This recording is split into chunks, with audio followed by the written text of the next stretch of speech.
வாங்க மேடம், என்ன வேணும்? நியூ மாடலா ட்ரெண்டிங்கா ஏதாச்சும் தோடு இருந்தா காமிமா. இதுல பாருங்க. இந்த பீஸ் இருக்கட்டும். வேற ஏதாச்சும் நியூ மாடலா இருந்தா காமிமா. ஆ, இதுல பாருங்க. இது நல்லா இருக்கே.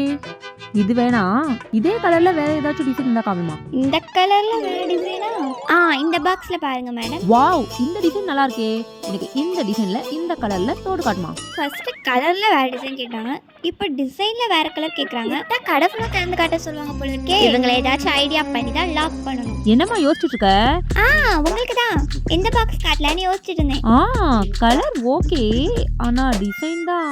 மேடம் மேடம், அந்த பீஸ் கொடுங்க. ஏமா? ஆல்ரெடி ஒரு கஸ்டமர் சூஸ் பண்ணி வச்சுட்டாங்க, நான் மறந்து அப்படியே இந்த பாக்ஸ்ல வச்சுட்டேன். சாரி. இல்லம்மா, இந்த டிசைன் எனக்கு ரொம்ப பிடிச்சிருக்கு. இது நானே வாங்கிக்கிறேன். இது எவ்வளவு? அவங்களே தேடி சூஸ் பண்ணி வச்சாங்க. இருந்தாலும் நீங்க ஆசையா கேக்குறீங்க. பரவாயில்ல, நீங்களே வச்சுக்கோங்க. 150 ரூபா தாங்க. எப்படியோ சூப்பரான தோடு வாங்கியாச்சு. இந்தாமா. எப்படியோ அடுத்த கஸ்டமர் சூஸ் பண்ண பீஸ்ன்னு சொல்லி ஐடியா பண்ணி வாங்க வச்சாச்சு.